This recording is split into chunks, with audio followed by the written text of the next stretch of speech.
God, take away everything I think I know about this book, about this process, and about you, God, so that I can have an experience with you. Okay, so we've ceased fighting anything or anyone. We are on page 84 and into action. It says, even alcohol, for by this time sanity will have returned. And I really enjoy the fact that this book says that sanity will have returned. I can't tell you how many meetings I've been to over the years where I hear people with double-digit sobriety talking about how they're still insane, they're still sick, they still can't trust their thinking. I mean, to me, as someone with less time than that, listening to that in meetings was not super hopeful. So the fact that sanity does return and they talk about that and that we can trust our thinking at some point is really helpful for me. It's like, okay, cool, I can get better. This does work. It says we will seldom be interested in liquor. True. If tempted, we recoil from it as from a hot flame. We react sanely and normally, and we'll find that this has happened automatically. Okay, so we are going to basically highlight from and we have ceased fighting anything or anyone all the way to automatically. And we're going to underline, we will seldom be interested in liquor. If tempted, we recoil from it as from a hot flame, all the way to automatically, right? So ceasing fighting anything or anyone. So that kind of goes back to the idea of self-will. One of the red flags that we discussed in self-will in how it works was basically if we find ourselves being in friction with those about us or situations about us, then we are in self-will. So we stop fighting anything or anyone, even alcohol. I don't struggle with that today, and I try my best not to struggle with the people around me. And sometimes that means just me shutting up, not offering my opinions, and only saying stuff if I think it's necessary, and if it's going to be helpful. Saying that we react sanely and normally, and we'll find that this has happened automatically. It did. I did not will this into my existence. Basically, all I did was I focused on taking as many people through the book, and I just let the universe sort of take care of the rest. And that doesn't mean that I've reacted sanely and normally since I started this book work. I remember going through some hard times after doing this book work for about 4 years, and getting onto the phone with someone that I thought betrayed me and inviting him over to my house so I could kick his ass, like in a fit of rage. So, I wasn't trying to hold back. I wasn't trying to manage. And truthfully, I didn't even beat myself up for behaving that way, and I apologized. It was what it was. Moved on. But today, that's just not who I am. I've grown from that, and I've grown from that just by doing this work and practicing being the blessing, so that I just don't treat people like that anymore, and I don't get angry like that anymore. Now, will that happen again? Maybe. I don't know, but I'm just focused on this moment, and right now everything is cool. So it says, we will see that our new attitude toward liquor has been given us without any thought or effort on our part. It just comes, because the universe makes that possible, right? That is the miracle of it. We are not fighting it, neither are we avoiding temptation. We feel as though we have been placed in a position of neutrality, safe and protected. We have not even sworn off.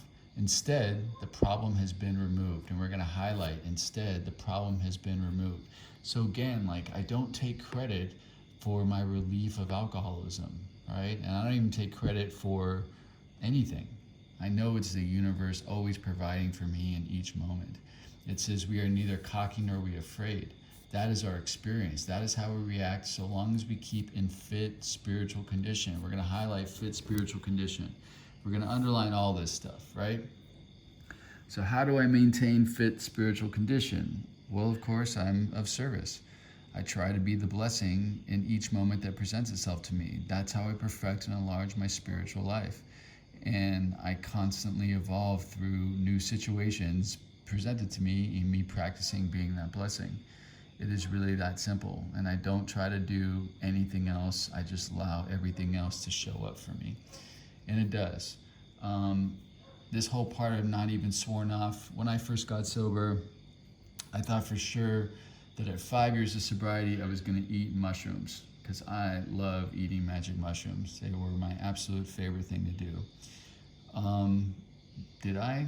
No, I never did. I got sober at 22, and here I am at 43 and still sober. So did I try to not eat not eat magic mushrooms? Absolutely not. I didn't even think about it. The thought just left me, and I spent the greater part of my sobriety working in nightlife as a DJ with no desire to drink or use at all, So it was just lifted. I did not make any effort. It says it is easy to let up on the spiritual program of action and rest on our laurels. And we're going to underline and highlight that.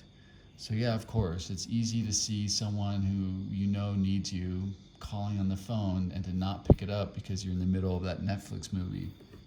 Or it's easy to, cancel that book session with someone because you're tired.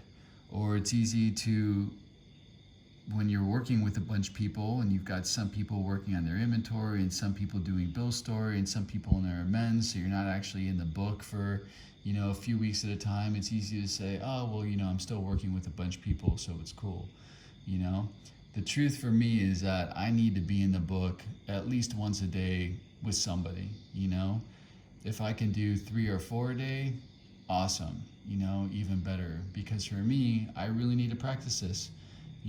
I need to practice or else I'll forget. And if I forget, all of a sudden, life's piling up on me and I'm getting overwhelmed and I start losing my connection. So it says we're headed for trouble if we do, for alcohol is a subtle foe, which is exactly what I'm talking about. We're going to underline that. So it sneaks up on us. It starts with us believing those little lies throughout the day.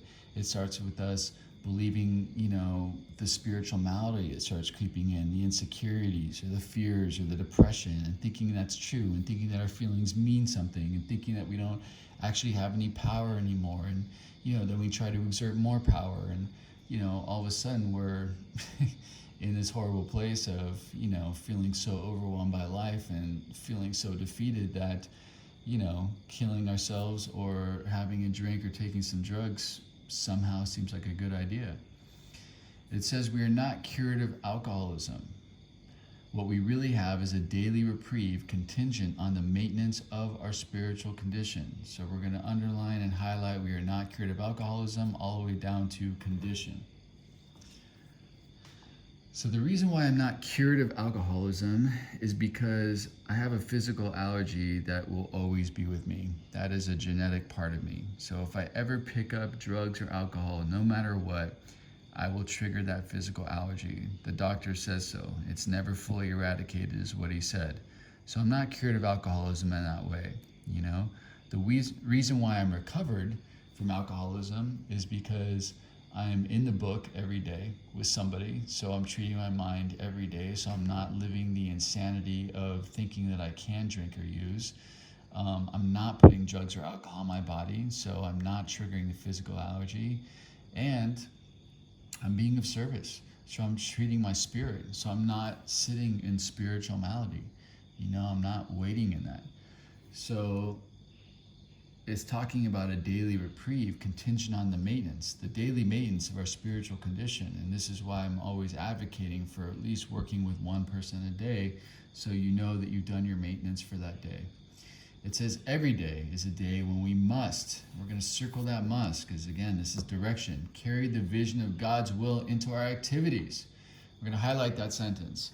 Now, this to me is very important. People talk about God's will in the meetings all the time. What is God's will? I'm going to pray for God's will today. God's will is what is. Oh, that plane just blew up. It must be God's will. Like all this crazy, enigmatic, mysterious, 8-ball shaking, whatever stuff.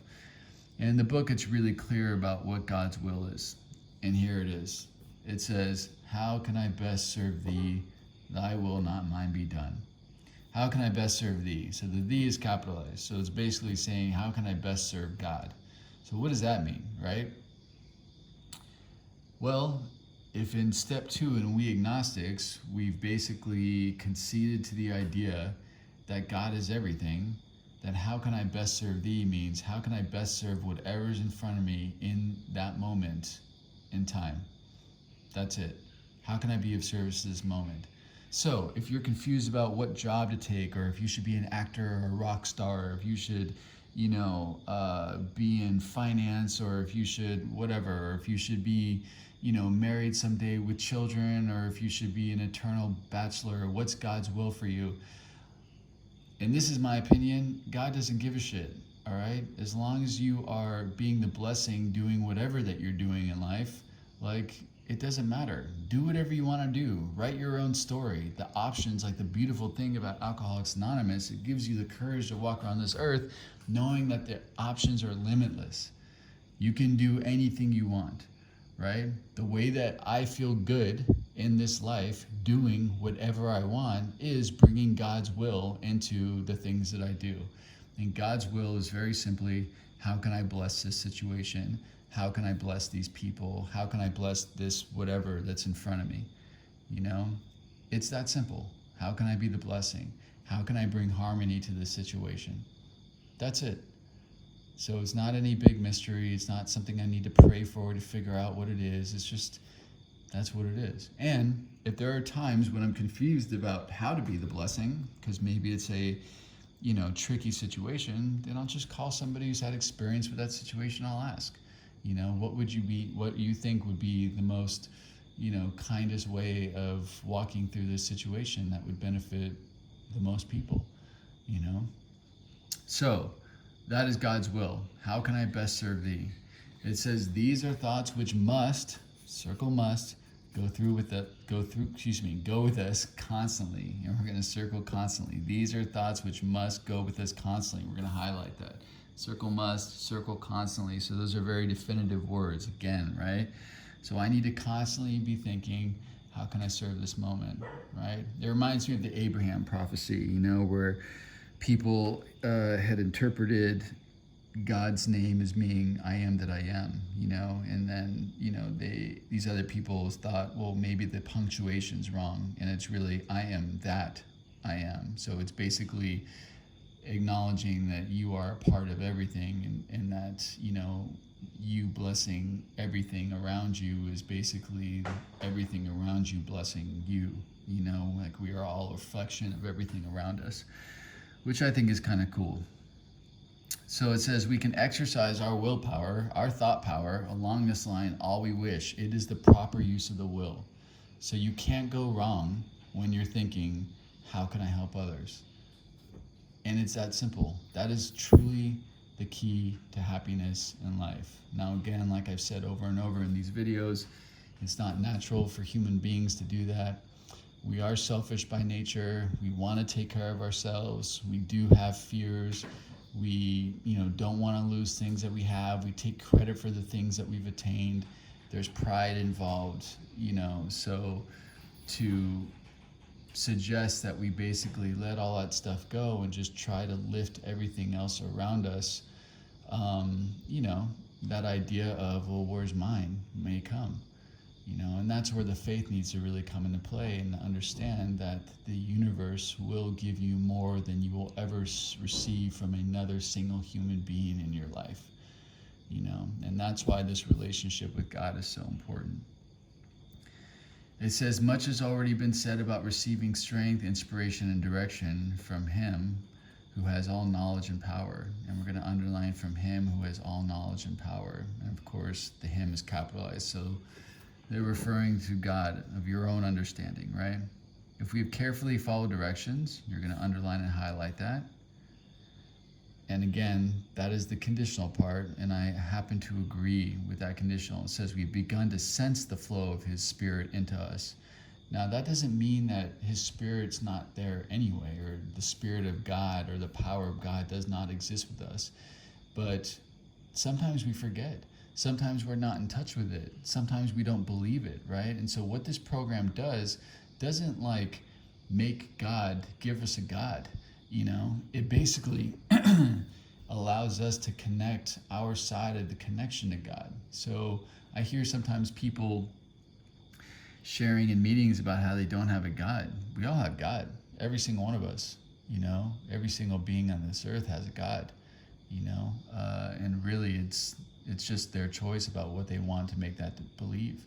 and you'll see that with people. The people who are living in a lot of fear or a lot of guilt or a lot of shame, those people have a God that they fear, a God that judges, a God that, whatever.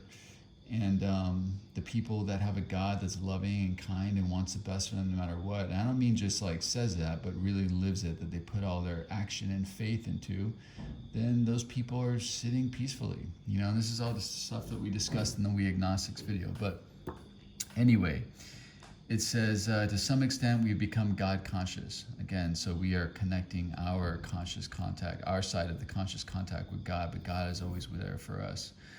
It says we have begun to develop this vital sixth sense, but we must go further, and that means more action. So again, we're going to circle that must. Oh, I've got a kitty visitor. So it says, step 11, suggest prayer and meditation. We shouldn't be shy in this matter of prayer. Better men than we are using it constantly. It works if we have the proper attitude and work at it. It would be easy to be vague about this matter, yet we believe we can make some definite, valuable suggestions. So these are suggestions for prayer meditation. This is not the 10th step. A lot of people get confused and think that what we're about to read is our 10th step writing. In fact, I know there's an app out there that suggests that this is the questions you need to answer for your 10th step. But this is just suggestions for meditation. Now, just to give backstory for me, I was diagnosed with ADHD. I didn't think that I'd ever be able to meditate or sit or quiet my mind or do anything of the sort, right? I just thought it was an impossibility for me. And I was dating this girl at around 8 years of sobriety, and she really wanted to try a meditation course. And, because I was people pleasing and wanted validation, her to like me, I was like, sure, I'll go to this. So I went to this meditation course in Venice Beach, California, which is very appropriate, and met this dude who was the teacher, and his name was Light, which is even better. And he taught me transcendental meditation or Vedic meditation or mantra meditation. And it started slow. I think it was like 5 minutes, and then up to 10 minutes, and then up to 15 minutes, and finally 20 minutes. And this was a course, I think, over 5 days of practice. And I got to see that I could do it, and I got to see that, it wasn't about quieting my mind or having any sort of intention. It was just about sitting and practicing the sit and allowing whatever to happen, right? Now, one of the beautiful things I learned about meditation or through meditation was that I can be sitting in complete silence in a room with nothing going on. And I can have thoughts that go through my head. And those thoughts can even evoke feelings, even adverse feelings. But the reality is that nothing is happening. I'm just sitting alone in a room with nothing going on. So it kind of mirrors that idea of the fears, fantasy, where the feelings are the fantasy as well. A lot of times we spend so much time talking about feelings and trauma and stuff that's as if it carries weight, but it really doesn't, because oftentimes our feelings have nothing to do with what's actually happening. And sometimes we need to just look at what's happening, and sometimes a way for us to launch ourselves into what's happening is to give ourselves an intention and a purpose in the moment, which again is why the book work is so important. So it says, as a suggestion for meditation, when we retire at night, we constructively review our day. Were we resentful, selfish, dishonest, or afraid? Do we owe an apology? Have we kept something to ourselves which should be discussed with another person at once? Were we kind and loving towards all? Which sounds like your 10th step, right? It says, what could we have done better? Were we thinking of ourselves most of the time? Were we thinking of what we could do for others? And we're going to underline what we could do for others, of what we could pack into the stream of life. But we must, circle that must, be careful not to drift into worry, remorse, morbid reflection, for that would diminish our usefulness to others, because all those things are basically leading us to self-pity, which is another form of self-centeredness, right? And self-centered fear. So again, if we are in self, we're not thinking of others, and that is the problem. The whole purpose of this book is to teach us a way to think of others, to help others, and thereby to connect to the power of God. So it says, basically, sitting in those kind of feelings is a waste of time. I feel like we're going to have a cat visitor. We'll see. It says, after making a review, we ask God's forgiveness and inquire what corrective measures should be taken. So for me, God is always forgiving me. I don't have to ask God for forgiveness. Now, for morning meditation, it is suggesting, if you want, on awaking, let us think about the 24 hours ahead. We consider our plans for the day before we begin. We ask God to direct our thinking, especially asking that it be divorced from self-pity, dishonest, or self-seeking motives. So again, how can I be of service? How can I be the blessing? Under these conditions, we can employ our mental faculties with assurance. For after all, God gave us brains to use. Our thought life will be placed on a much higher plane when our thinking is cleared of wrong motives. And not really wrong motives, but selfish motives, right? When we're thinking of others, that's, I guess, a higher plane is what they're talking about. It says, in thinking about our day, we may face indecision. We may not be able to determine which course to take. Here we ask God for inspiration, an intuitive thought, or a decision. We relax and take it easy. That is often forgotten. We relax and take it easy. It's very important. We don't struggle. We are often surprised how the right answers come after we have tried this for a while. What used to be the hunch or the occasional inspiration gradually becomes a working part of the mind. So being still in experience and having just made conscious contact with God, it is not probable that we are going to be inspired at all times. We might pay for this presumption all sorts of absurd actions and ideas. So yeah, when I was new in sobriety and I was praying to God and I was hearing answers in my head, I really didn't know the difference between my God voice and my own ego. You know what I mean? And I did make mistakes, all kinds of them, So that's normal. It's okay.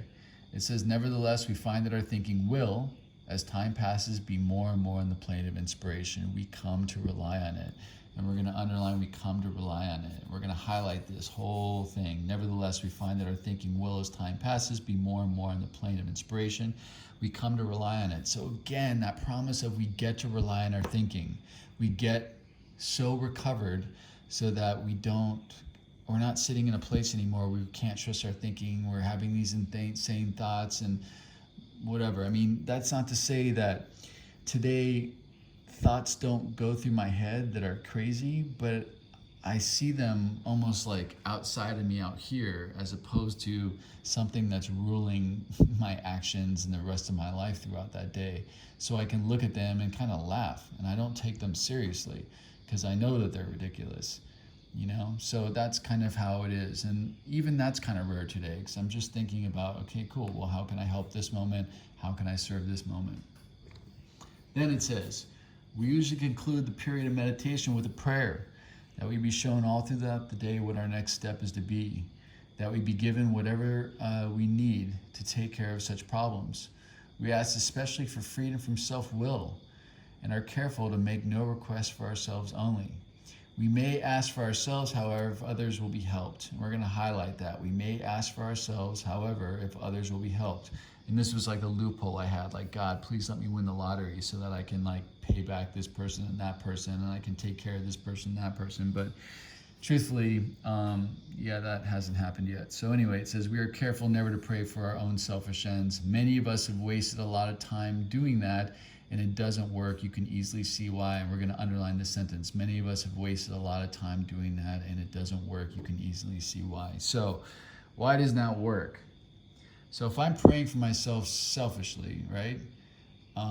Like I want to get this car, or I want to have this money, or I want whatever. My experience personally with this is that there's always some kind of expectation attached. Usually there's a time frame, right? And if for some reason that thing does not pop into my life at that specific time, it definitely tests my faith. God's not looking out for me. God doesn't care about me. There is no God. God must be punishing me for that other thing, and it just makes me start thinking all these crazy thoughts. So it winds up doing me more of a disservice.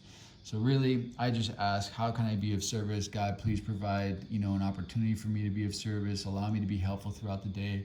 Please show me how to be a blessing. Please give me people to bless. That's it. And you know what? That happens every single day without a doubt. It says, if circumstances warrant, we ask our wives or friends to join us in morning meditation. We're going to underline that sentence. I meditate with my girlfriend sometimes, and it's amazing. It's really a beautiful experience. I thought it was going to be really awkward, but it wasn't actually. So if you have a partner or a best friend or someone, try it. It's really cool. It says if we belong to a religious denomination which requires a definite morning devotion, we attend that also. If not members of religious bodies, we sometimes select and memorize a few set prayers which emphasize the principles we have been discussing. So we're basically going to highlight this sentence, if not members of religious bodies, all the way down to discussing. Again, the principles that they're talking about are just remove whatever selfishness is in my way, God, so that I could be more helpful to those about me. I mean, that's a very simple prayer to just paraphrase and make up, because that's encompassing everything that's we've been talking about thus far. It says there are many helpful books also. Suggestions about these may be obtained from one's priest, minister, rabbi, or Google. Be quick to see where religious peoples are right.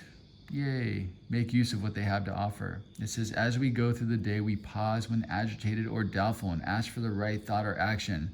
So we're going to highlight that sentence. And again, they're talking about that pause. And again, that pause is being more directly related to being the key that allows you to become the master of your own experience. Because if you can pause, you can ask for the positive perception or perspective on the situation, right? And because you've gotten a new perspective, which is positive, that alters the way that you feel about the situation. And how you feel about that situation alters the way that you experience that situation and the actions you take. So that pause is very, very, very important. So when you're agitated or doubtful, take that pause, try to see the situation in a new way. If you can't do it on your own, ask for help. That's what people around you are there for. And if you can't ask for help, God, please prepare my pride before my pride buries me, because that's what's usually in the way. It says we constantly remind ourselves we are no longer running the show. Humbly saying to ourselves many times each day, thy will be done. And now we know what thy will is, right? We are then in much less danger of excitement, fear, anger, worry, self-pity, or foolish decisions. We become much more efficient.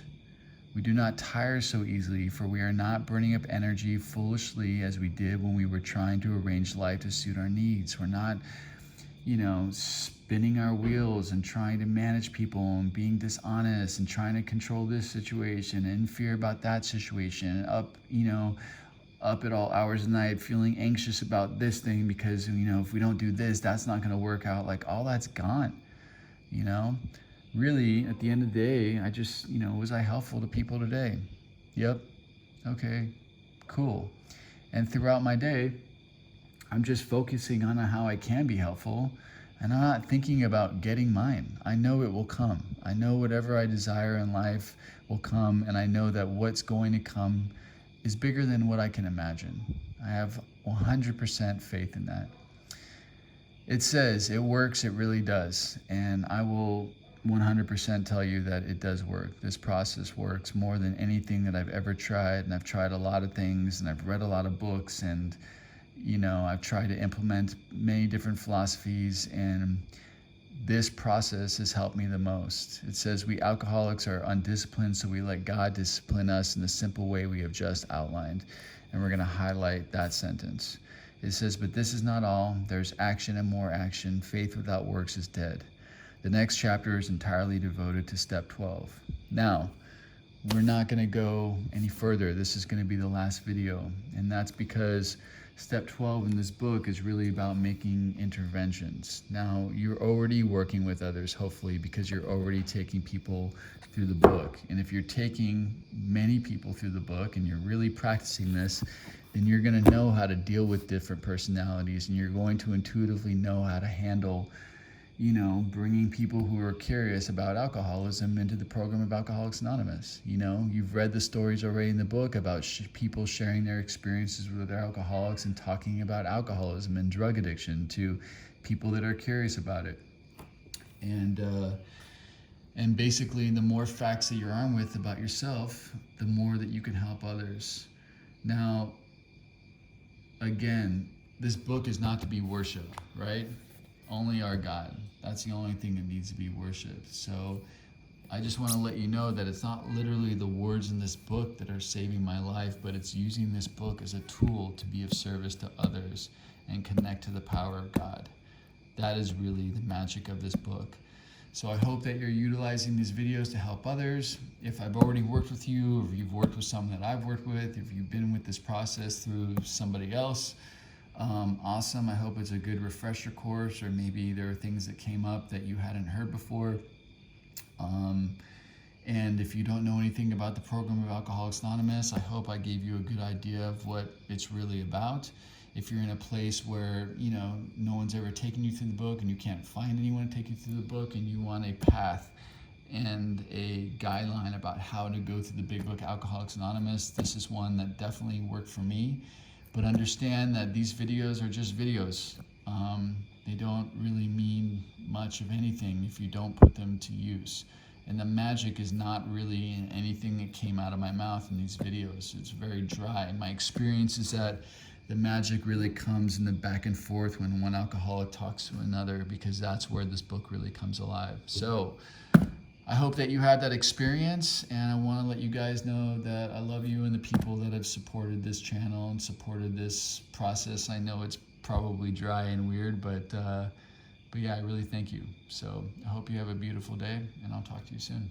Bye.